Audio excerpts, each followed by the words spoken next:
Good evening, ladies. You're live. Hey, fam. Thank you so much for joining another edition of Savage Joy with the Unruly Hour. Tonight, I am joined by a candidate who I've had a number of requests for, Miss Jess Scarane. She is in Delaware. And as a PA girl, I always enjoy having candidates who actually somewhat live by me. So thank you so much for joining us, Jess. I appreciate it. No, thank you so much for inviting me on. And I'm glad to hear that there were some people looking for this. So hopefully we'll have some good viewership here. Absolutely.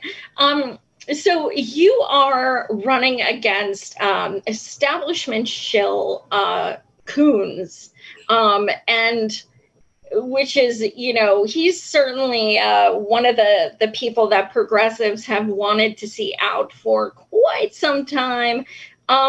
What inspired you to take on this person who does have such a strong connection in politics? Well, I mean, we're a country in crisis, and that's what got me into this race, because we are facing wealth inequality and public health crisis even before the pandemic.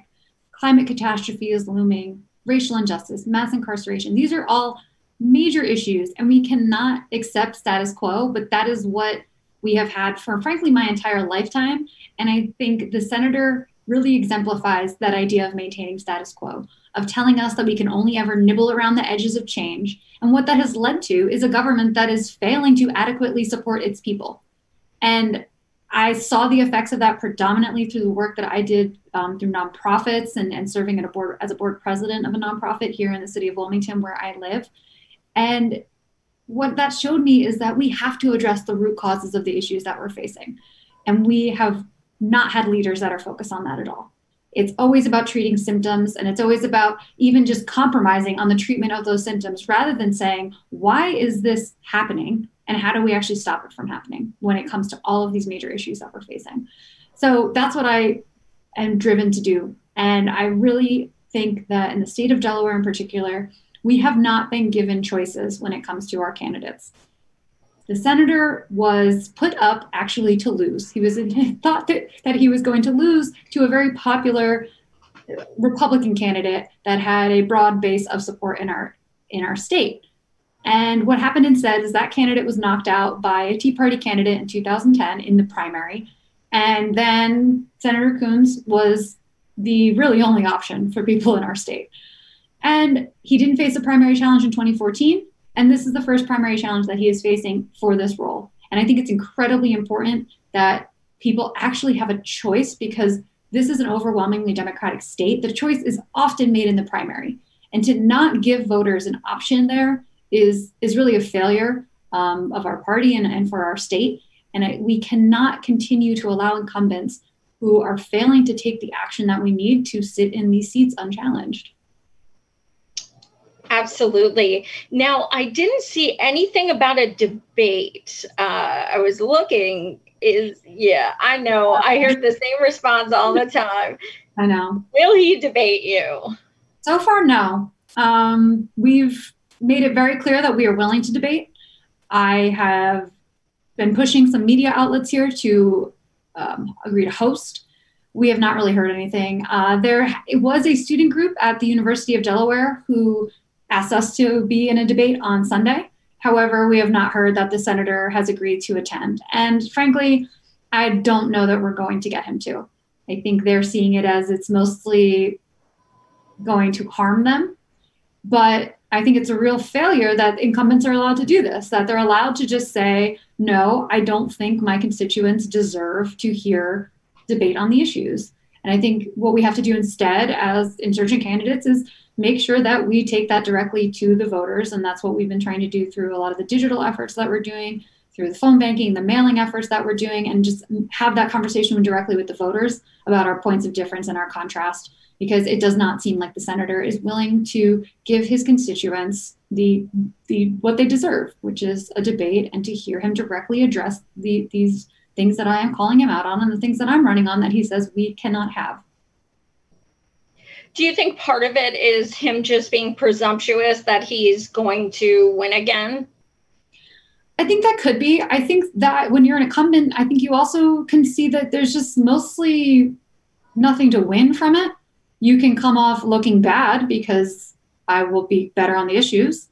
I will better represent what people of Delaware actually want. And I think you could also come off looking like you're punching down. So I don't think there's a lot of upside from incumbent standpoint. So they use that as a reason that they don't have to do it. I don't think that they should feel confident in this race, though, based on everything that the work that we have been doing and what we are hearing from voters. I think that actually what's happening is now they're running a little scared. Absolutely. I mean, just as someone, on social media, I've seen your account just blow up. You were trending yesterday. That's a big deal. Like it is, because the thing is, most of us are burners that, support candidates like yourself. And we are the most devout people. If we like a candidate, watch out, because we will go above and beyond to do anything for those candidates. So when I saw you trending, I was like, yep, okay, she's in good hands.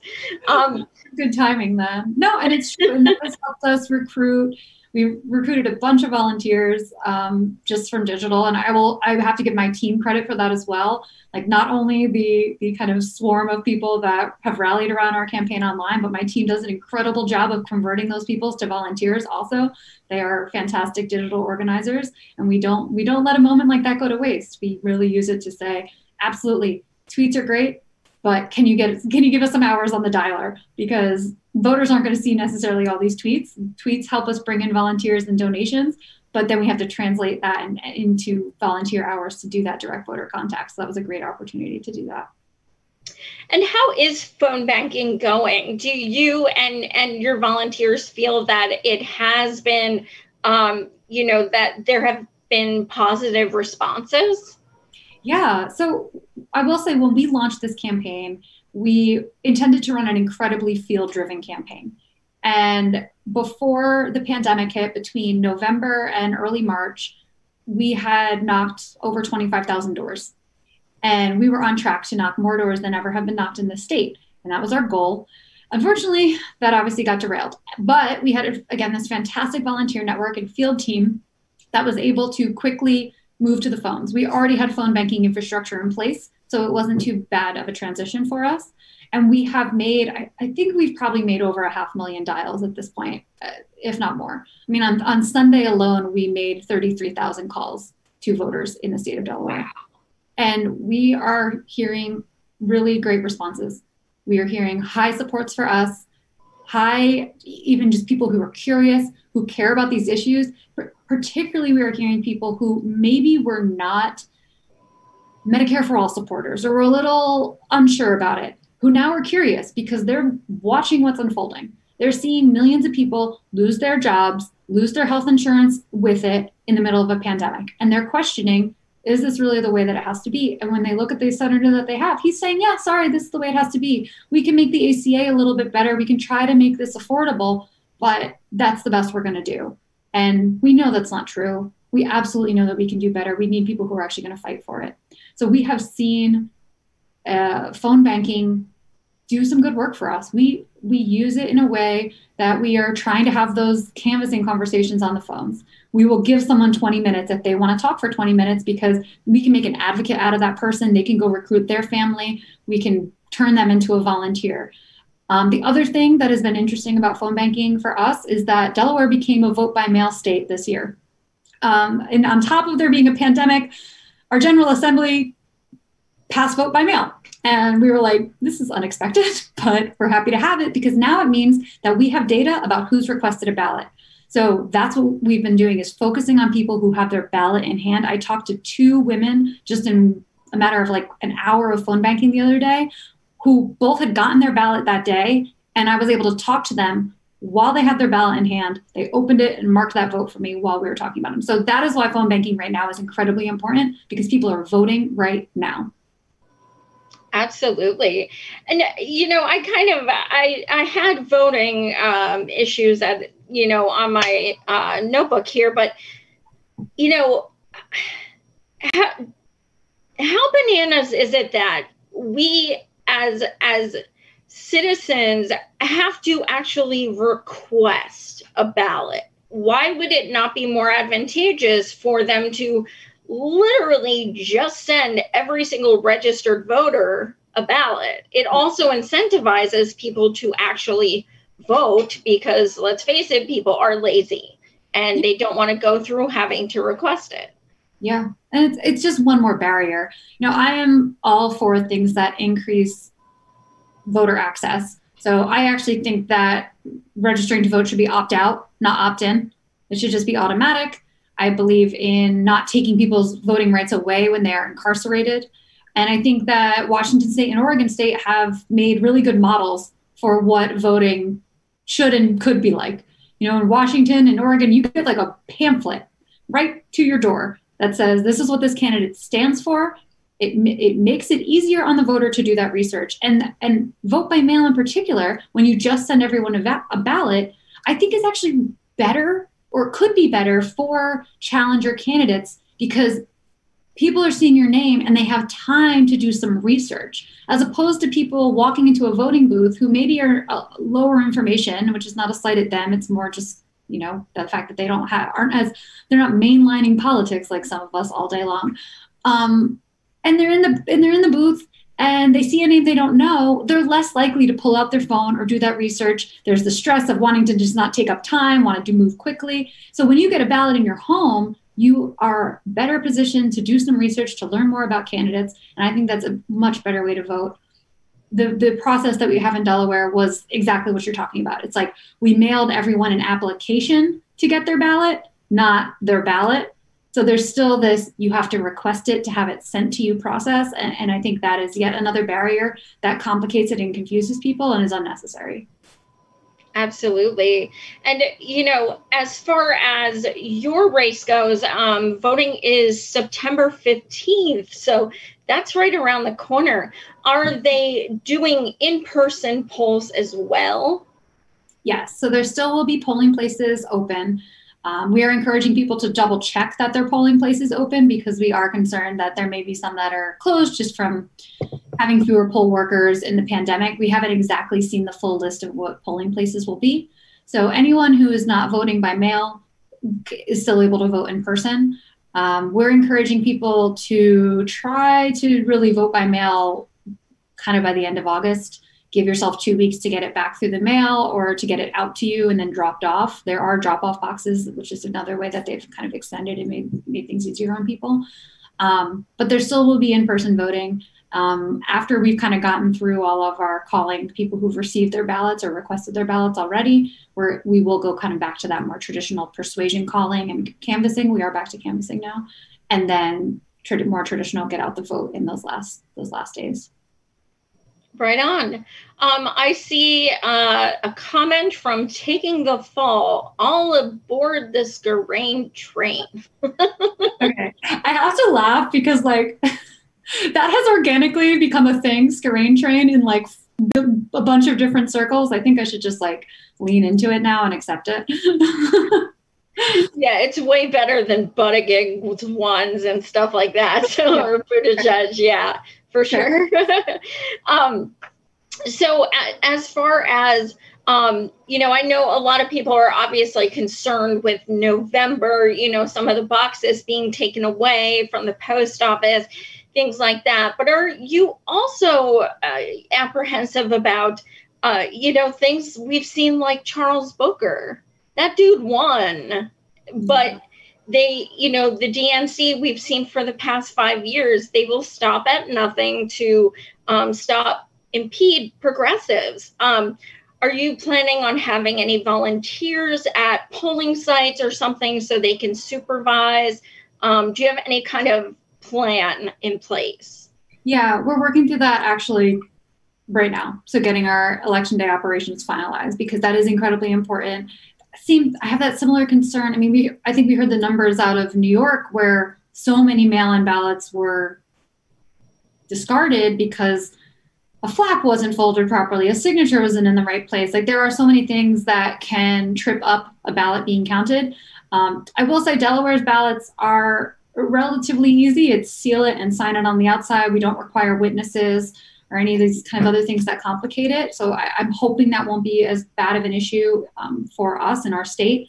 It does have to be in by, I believe, 8 p.m. on election day, though. So it's not postmarked by, it's only has to be in. So that is something else we have to make sure is communicated to people. We're going to do our best to have people that are watching things, that are ensuring that things are done properly. We have people who are willing to participate in that on election day. I think our other goal is to try to win by enough that there's no question. I think that is the other place where we can try to just make sure that there is no debate on who won this. I think we look at Charles Booker's race and just get incredibly frustrated because it's like he caught momentum just like maybe a week earlier when people had started voting, and like the cavalry came just a little bit too late. So we've been using that kind of as I don't want to say a warning, but like a reminder to our volunteer team that we can't let any one of these early votes go. It's typically a more conservative, more incumbent leaning voter base. So every single vote that we can peel off from these early votes is going to matter, because election day, we think we can do incredibly well there. What we want to do now is get as many of these like consistent voters to turn out for us.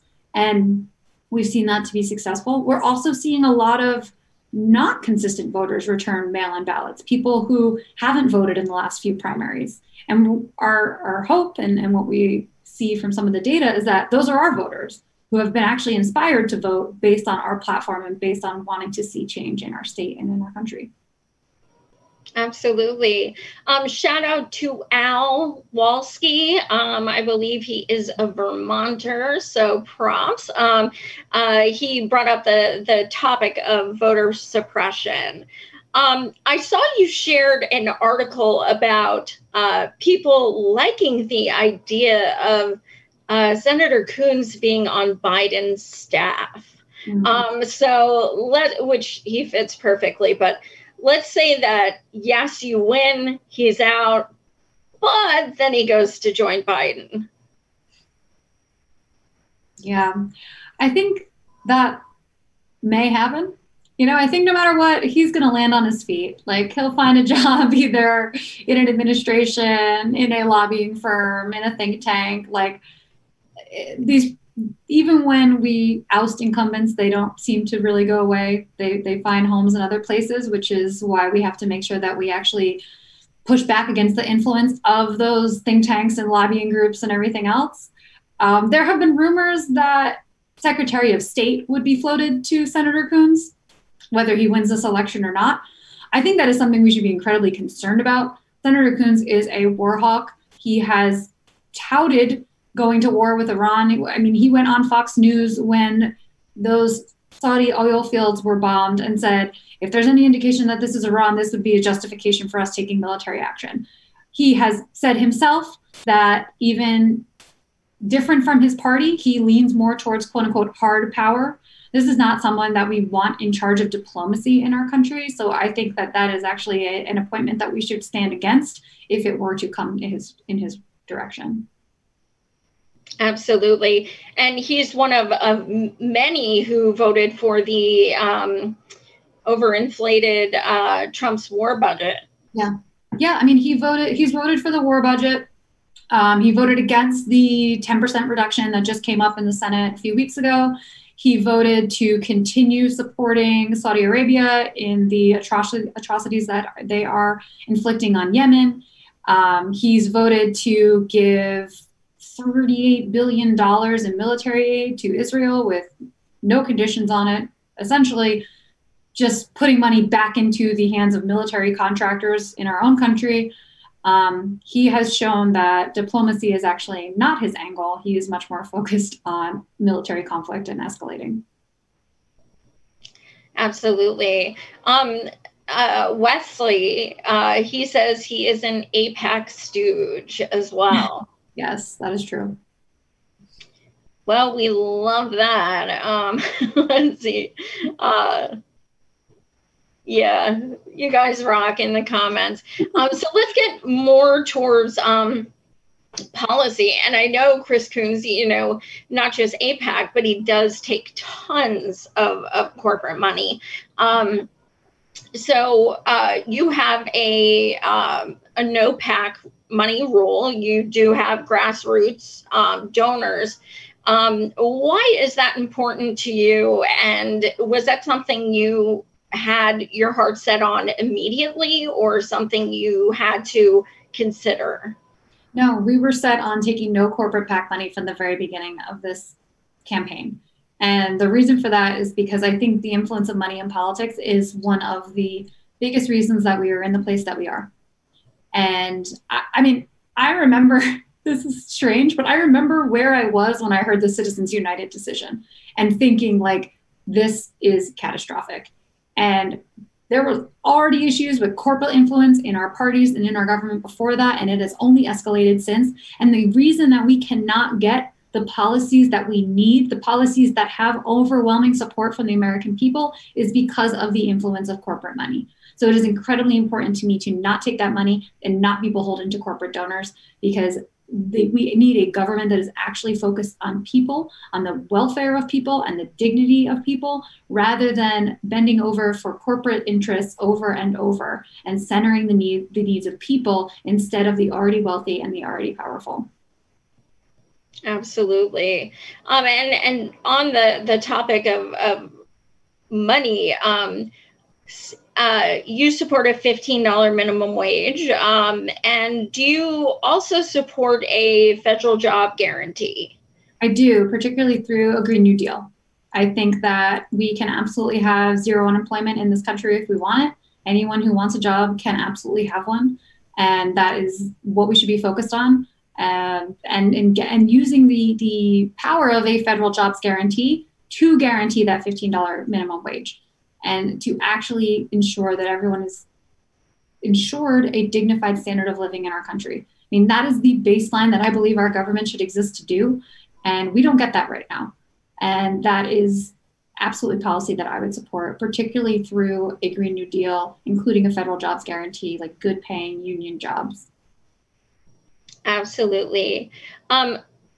Oz, can you put that picture back up? There it goes.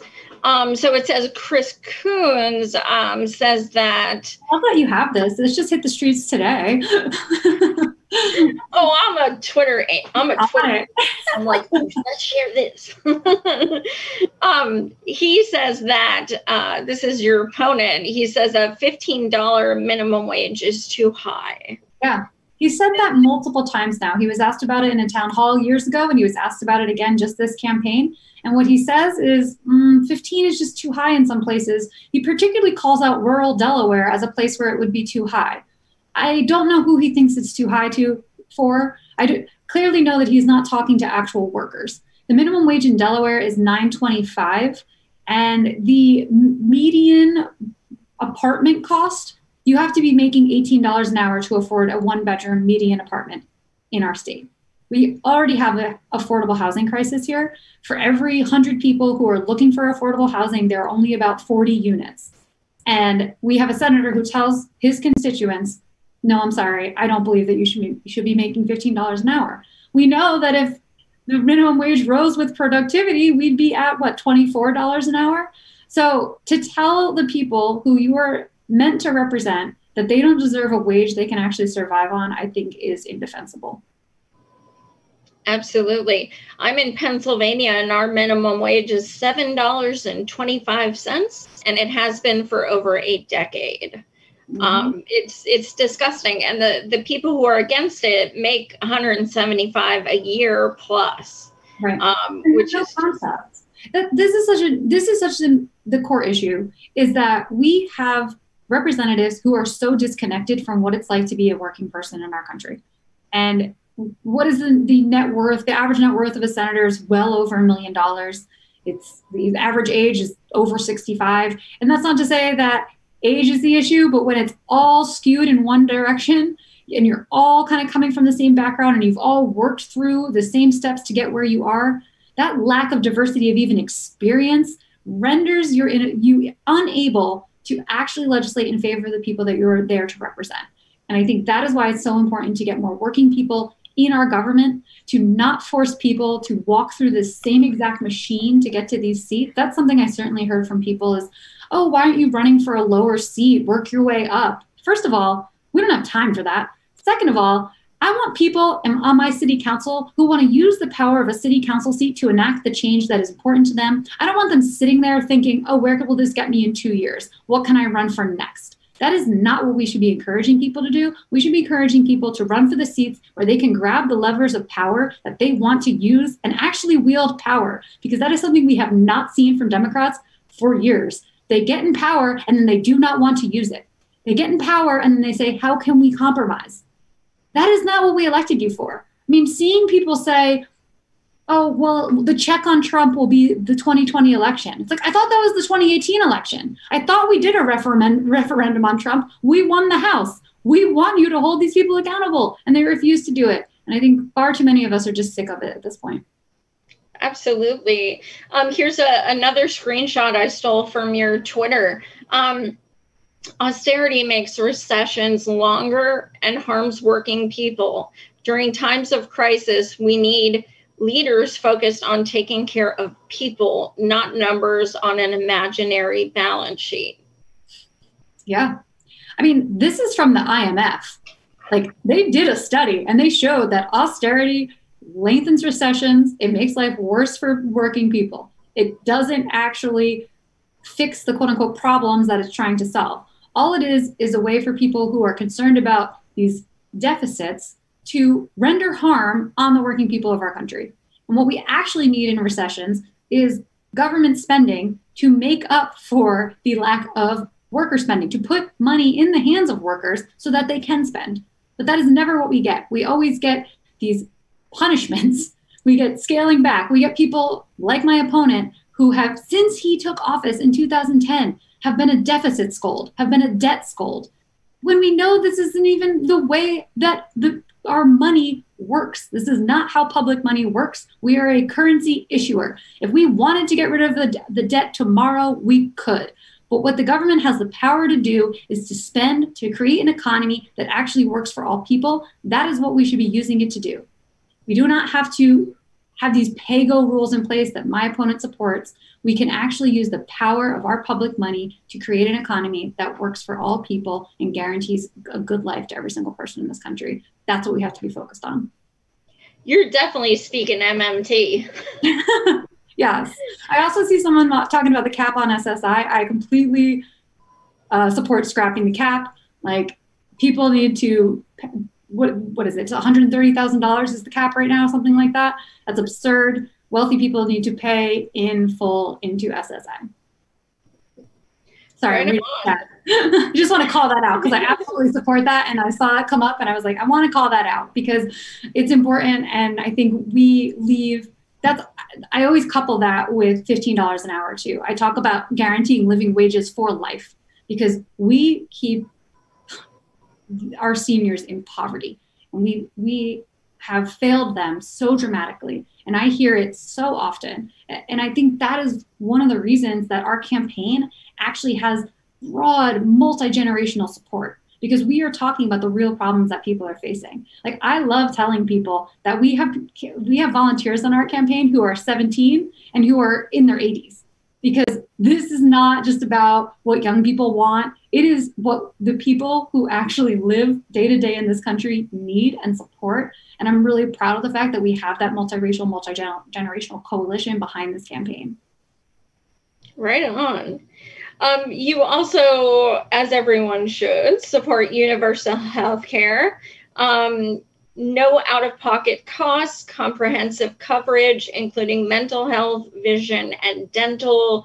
Whereas your opponent, Chris Coons, is campaign funded by Big Pharma, voted against cheaper drug imports, against universal health care. Sounds like this dude just votes against every single bill that Bernie puts out there. Yeah, they've come together rarely, I'll say. No, I mean, he is very much in the camp that the ACA is the way to go. And he uses the language that access to affordable health care is a right. Well, here's the thing.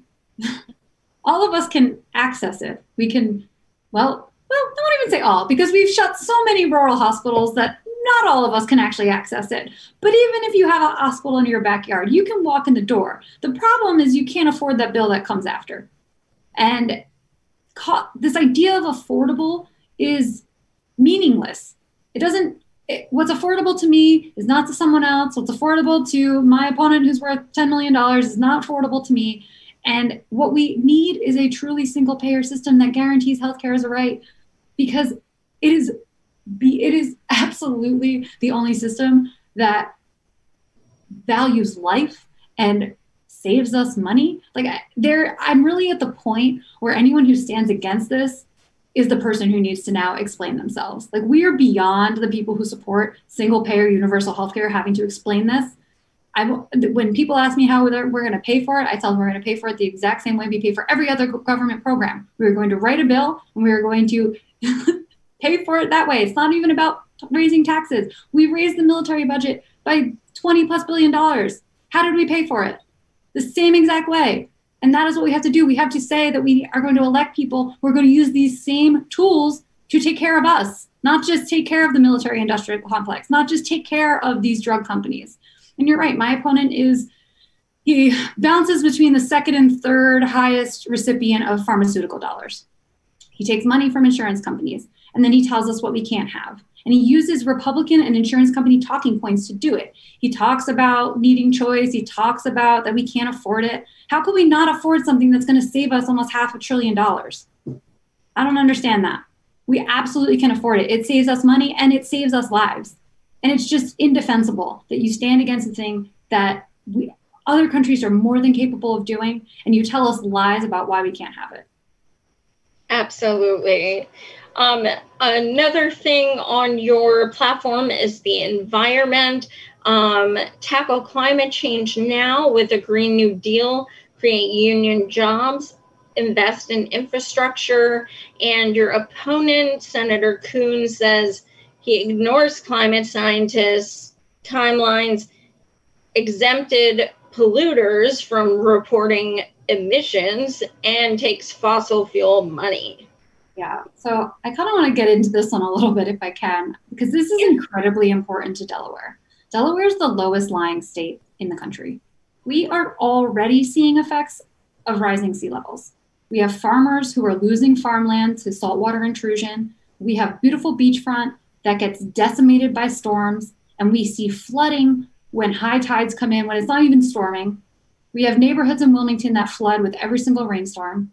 We are on track to lose 10% of our landmass in the next 100 years. We will lose the port of Wilmington. About half of it will be underwater, which is a massive economic center, as well as a massive employer of union jobs, particularly for Black and Brown people. We are on track to have more than 2 months of extreme heat days every single year.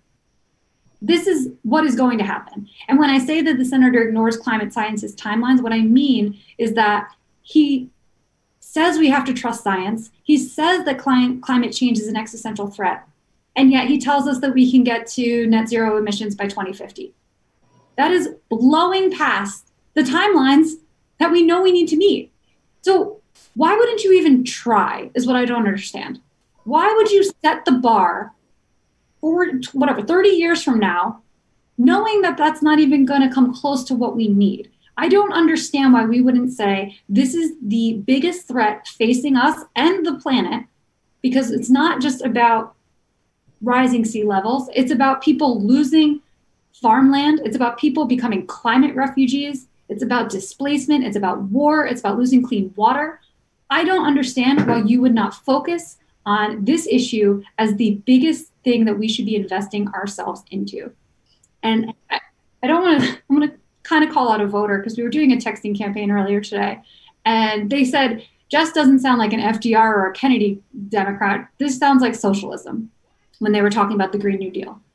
And I saw that, and sometimes I'll chime into the texters, like, here's what I would say in this response. And I happened to see it. And I was like, Kennedy said we should go to the moon. And we spent billions of dollars going to the moon. How can we say that protecting our planet against climate change is not worth that level of ambition and investment?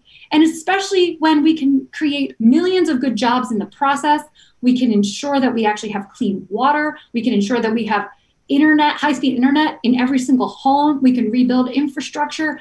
These are the things we absolutely need. And the benefit is for the working people of our country. The benefit is for people who have been experiencing environmental racism, environmental degradation for generations. This is absolutely what we should be focused on. It's an opportunity, frankly.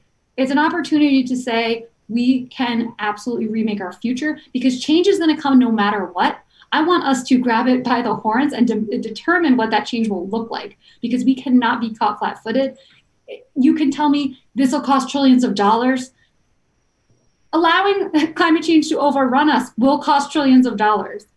These storms that are about to hit Texas and Louisiana, how much money is that going to cost us? Like, I'm so sick of hearing what things will cost when we fail to recognize what it costs on the other side. No one ever quantifies, this is how many lives we lost. This is how much economic impact this had. So we absolutely have to get out in front of this. It's incredibly important for a state like Delaware. I can't imagine being a senator for a state like Delaware and saying the best we could do is put a tax on carbon and remove emission standards as a trade-off and maybe get to net zero by 2050. And the thing that's incredibly important here is he's voted actively to remove emission standards from the chicken processing plants that are downstate in our state. And we're a state where people like to say there's more chickens here than people. Chicken processing is a huge industry in our state. And Senator Coons sits on the National Chicken Caucus. He's taken $20,000 from the National Chicken Council, who is funded by companies Mount Air and Purdue, who are abusing their workers downstate. And he voted to allow them to not have to report their air emissions. Sorry, someone's coming in the room. He voted to allow them to not have to report their air emissions because they are his donors. And these are plants that are polluting the water and poisoning the wells of the people that live near them, polluting the air so much so that people can't even be outside when they live close to these plants. And he's siding with them. They are also COVID hotspots that have now led to the deaths of 10, no, more than that, at least, oh God, I'm blanking on my number, sorry. 1,000 people have been sick, and there have been many deaths in these plants. And he has said nothing about protecting workers through all of this, because that is who he takes money from. So I know I went long on environment, but it's incredibly important to us. Oh, no, I mean, please.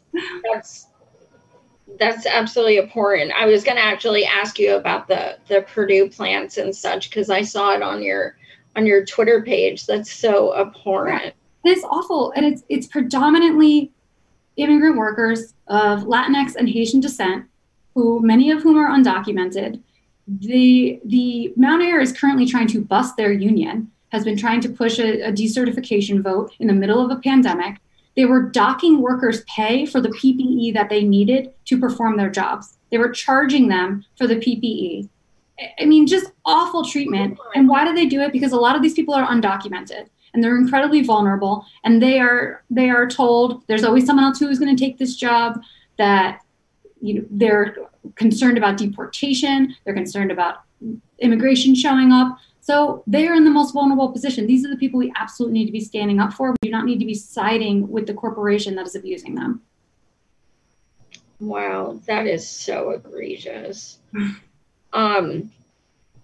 You have, I see a lot of people in the comments talking about what happened last night with the shooting and stuff. Everyone's, understandably very upset. The past few months have been hell for so many people, and you have racial justice on your platform, end systematic racism, demilitarize the police, deliver reparations. Senator Chris Coons, who you are opposing, confirmed dozens of Trump judges and blocked President Obama's civil rights nominee. So, I do believe, okay, so yeah, demilitarize the police. That's something that is just haunting when you see all the videos right now. Mm-hmm. What is it like in Delaware? Are you guys having protests? Is it very heavily populated with police? What's the setting like where you are? Yeah, we've had a protest pretty much every week, at least one, since George Floyd's death. And it has been continuous, like we've seen in a lot of states. The response has from the police, there was one kind of early weekend where things were escalated and there was some property damage. But for the most part, that has not happened since, and the police have not necessarily escalated. There was one incident here near Dover where there were some pretty egregious arrests made and people were taken in, and it was unclear even like why they were arrested. And thankfully we had put a group here to put together a bail fund and was able to get them out. But what we have seen is what we're seeing in a lot of places where the police are really quick to protect property. Their response is to block off. Wilmington's a small city. There's 70,000 people here. There's one kind of main drag where it's become sort of the business district. The police's response is to block off access to that street. And basically they will not let any protesters approach Market Street when they are protesting. And they've removed a Columbus statue. They've removed a Caesar Rodney, who's one of our, was involved in making us the first state. They removed a statue of him. But the fact that they acted so quickly to protect statues, rather than respond to the actual demands of the protesters, which is, what are we doing about police brutality? Police brutality exists here in Delaware. There have been something like 56 incidents of police shooting people in our state in the last 15 years. I mean, we're a state of fewer than 1 million people. So this is a problem that's in our backyard. There was a man shot by police 8 blocks from my house last fall. We still have no answers as to what happened there. There was a young man shot by police spring 2019, and he was actually held in jail on charges that were eventually dismissed when it turned out that the cop was a known liar, had changed out the barrel of his gun, had been accused of planting guns, and was not at all trustworthy and was making up the story around why he shot this teen in response to a alleged car theft.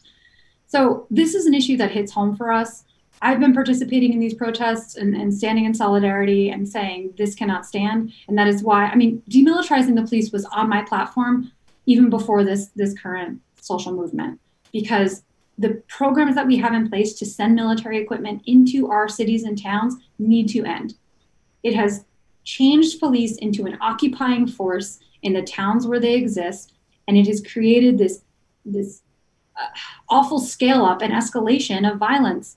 And we've seen it here unfold where an MRAP vehicle responded to an eviction, where someone was holding themselves up, potentially considering inflicting self-harm, and they responded not with a social worker, not with a counselor, not with anyone who could help that person through that moment, not with someone who could help them find housing, but instead with a military-grade vehicle, rifles.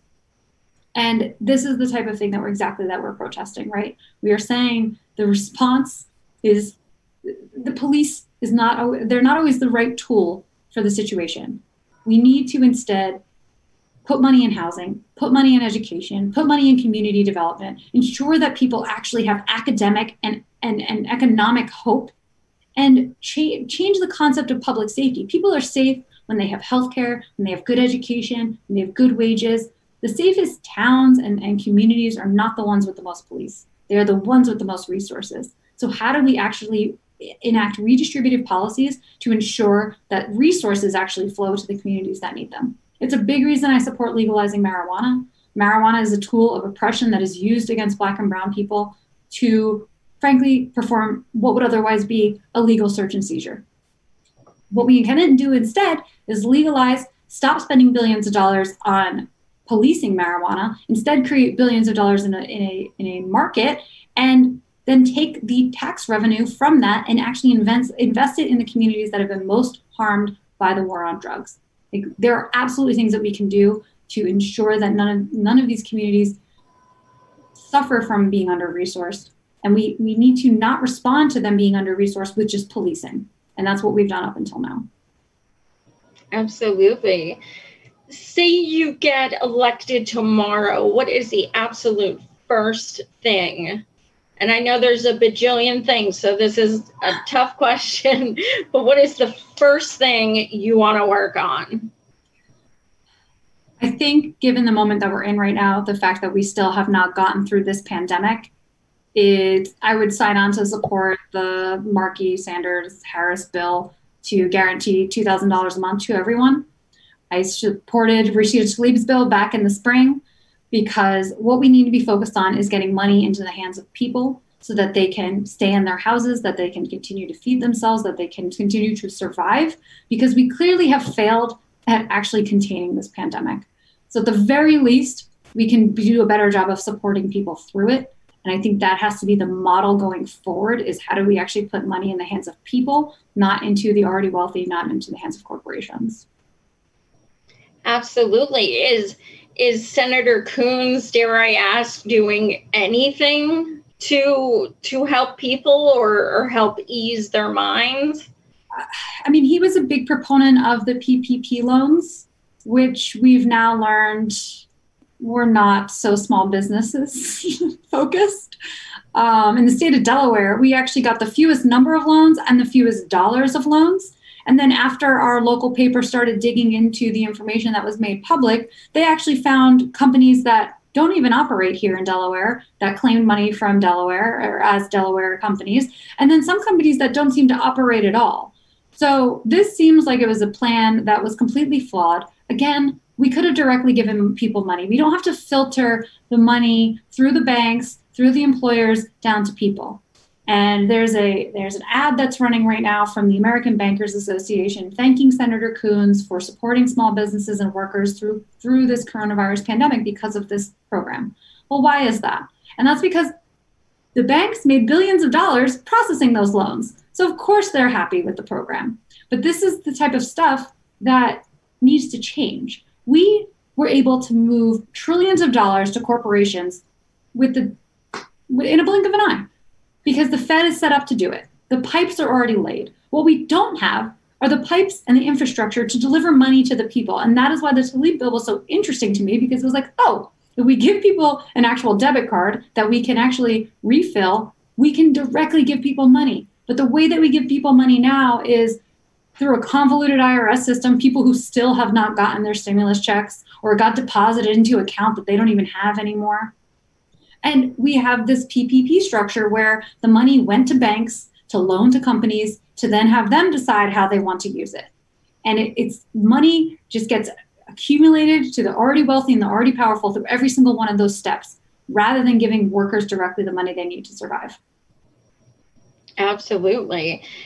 If you want to leave one thing with our viewers to either donate or send your info to other people in Delaware, share the show, anything like that, what do you want to leave our viewers with? I think the most important thing to know about this race is just how winnable it is. Delaware is a small state. These are the Senate seats that we should absolutely be targeting. I want to share that in the last Democratic primary for Senate in 2018, which was our other senator's seat, 84,000 people voted. 84,000 people voted. So that's the size that we are talking about. We're assuming a scale up in voter turnout because of vote by mail and because of being a presidential year, but that's smaller than some congressional districts. So this is absolutely an important race to invest in. Your dollars go further here in Delaware, because we are talking about a very manageable and attainable win number to win power in the Senate for leftist, progressive, whatever you want to call it, ideas. And that's what we need. We need to be really strategic about where we build power and then how we use that power. And this is a real opportunity for us to get in the door in the Senate, where it is otherwise incredibly hard to win a statewide. But Delaware is absolutely the type of state that we should be targeting. So please consider donating. You can do that at justfordelaware.com/donate, and absolutely consider volunteering, justfordelaware.com/volunteer, because we are phone banking every single day. We are talking to voters every single day. We have been this whole time, but now it is crucial because people are voting. You can be the last person they talk to before they make their decision. So your impact is huge in a state like this. Absolutely. And when this is live on YouTube, but after we get off the air, I definitely encourage you to go to YouTube and check out the comments. You're getting a lot of love here. And Al, you're the man. Al has donated $10 to your campaign. And let's see, a lot of people really feeling what you're saying.